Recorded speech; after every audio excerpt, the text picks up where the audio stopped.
ఉదయం లేచి డాబా పైకెళ్ళగానే భూమంతా తెల్లని దుప్పటి కప్పుకున్నట్టుగా నిశ్శబ్దంగా ఉంది. చెట్ల మీద మంచుతుళ్ళు మెరిసిపోతుంటే అవి చిన్న చిన్న వజ్రాల్లా కనిపిస్తాయి. ఆ సమయంలో మంచుని చీల్చుకుంటూ వస్తున్నాడు సూర్యభగవానుడు. ముందుగా ఒక పల్చని కిరణం, ఆ తర్వాత మరో కిరణం. అలా మెల్లగా వెలుగు తన దారి తెరుచుకుంటుంది. చలిలో వణుకుతున్న ప్రకృతికి ఆ వెలుగు ఓ ఆత్మీయమైన హత్తు లాంటిది.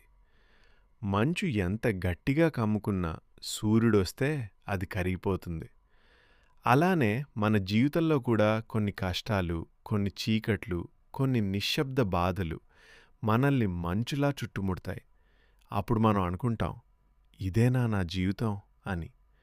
కానీ ప్రతి రాత్రి తర్వాత ఉదయం వచ్చినట్టే, ప్రతి చలికి తర్వాత సూర్యుడు వెలిగినట్టే, మన కష్టాల మధ్యలో కూడా ఒక వెలుగు ఖచ్చితంగా వస్తుంది.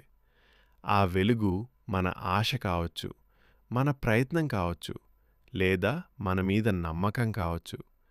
మంచు చల్లగా ఉంటుంది, కానీ అది శాశ్వతం కాదు. సూర్యుడు వేడిగా ఉంటాడు.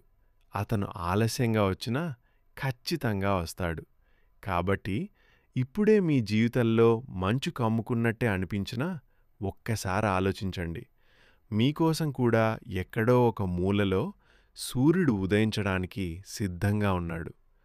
ఒక్క నమ్మకం, ఒక్క ధైర్యం, ఒక్క అడుగు ముందుకు వేయండి. మంచు కరిగిపోతుంది, వెలుగు మీదవుతుంది. ఈ ఉదయంలాగానే మీ జీవితం కూడా కొత్త వెలుగుతో మెరిసిపోవాలని కోరుకుంటూ శుభోదయం.